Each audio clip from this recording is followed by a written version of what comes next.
siya kaang matabon sa akong pagtuo.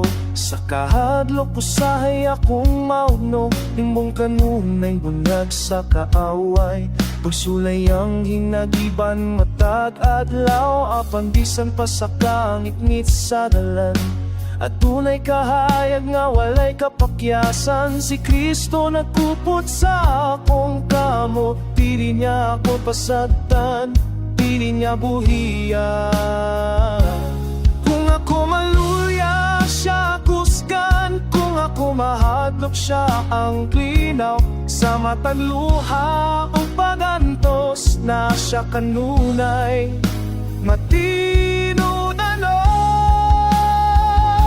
Mga pagsulay, buhat sa kahaway, apang si Kristo ang akong paglaom. Siya masaligan, siya gamhanan, gamhanan sa tanan. Mga pagsulay, dili makapildi, kaya mga alam ni Jesus labaw sa tanan. Siya ang akong tusok o kaluwasan, gamhanan sa tanan.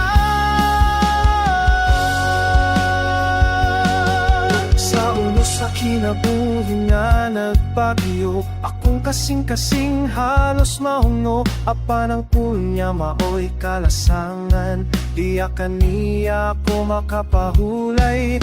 Ang krus nagpahinumdum ka na ko, nga ang guman niya walay sukot.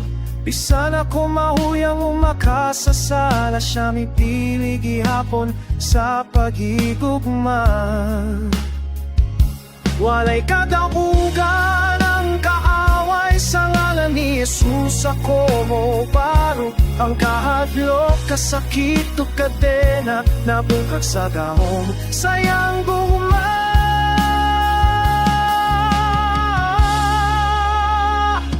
Mga pagsulay, buhat sa kaaway, apang si Kristo ang akong paglaom. Siya nga saligan, siya gamhanan, gamhanan sa tanan, sa tanang panahon. Ikaw ko Diyos sa tanang pagsulay, ikaw ang puso,